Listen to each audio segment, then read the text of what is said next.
Yeah, I'd like to see somebody get it. A couple of friends of mine, Chris Carmasinas, number one, went into it, and Robert Stange. They said, Jack, we know where there's a boat that you need to have. I said, will it go fast? He says, yeah, it'll go fast. I says, I'm going to look at it. Yeah, well, I knew of Don Aronow. He's the guy that really started all these cigarette boats and formula boats and down there in Thunder Row in Miami. And that's what he was famous for. He built hot rod boats for the government and also for the drug cartel. He actually ran the boat. It's a lot different now than it was when he ran it. So we modified the boat. Well, yeah, that would go back to my drag racing days. In '63, we started Little Screamer 2. We had a lot of flexibility in doing what we were trying to do, was go fast. And that car held the record for many years in a row. So we modified the boat, took it down to my body shop. We started. We're just going to do the cosmetic stuff first. I had my painters strip it down to the gel coat. Painted it, urethane enamel, good stuff like we used on the cars. We put a radar bar on it that it never had because, I thought about Miami Vice and all that stuff, It came out pretty nice. Had a fella that worked with me, Art Winterberg, and we built a sheet metal windshield for it. Now that don't sound like much, that was just the framework. Well, it didn't have much of an interior at all, and it was all vinyl. I don't think they ever slept in it, they just wanted to race it, but it had to be to run the class they run.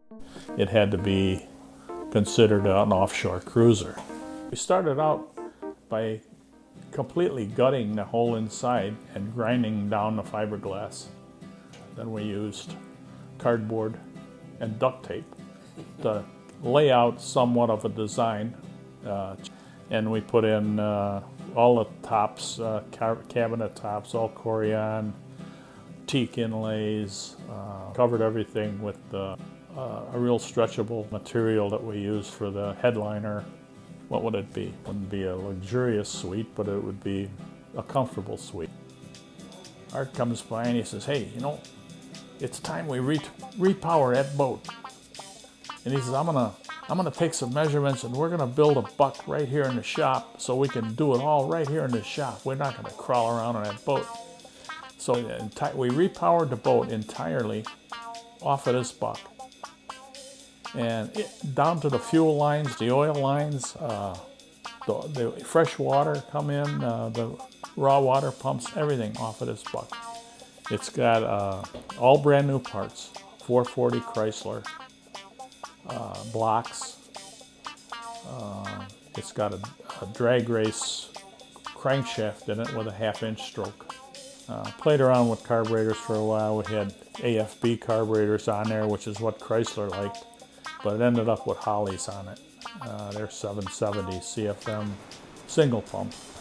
The boat will top out at 50 miles an hour. And it'll run 30, 35 just so comfortably. And it's a V-drive boat, by the way, so the engines are at the aft of the boat. The rudders are on a line. If you took a line right down the back of the transom, that's where the propellers are. They're not 18 inches forward like you see on most cruisers.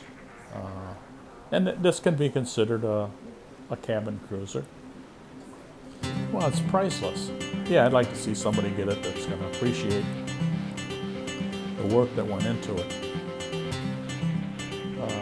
It's not your average boat, that's for sure, and it's going to draw attention. So I had a good time doing all the mods. My friend Art, he had the time of his life, and of course he got the first ride over to Michigan.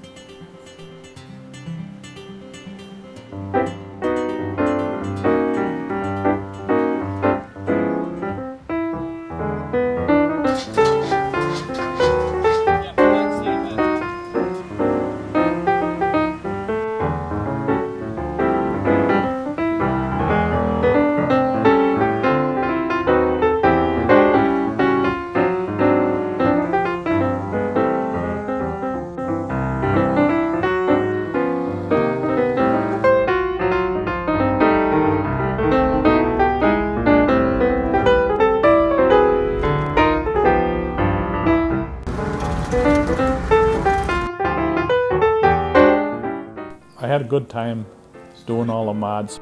Yeah, I'd like to see somebody get it that's going to appreciate the work that went into it.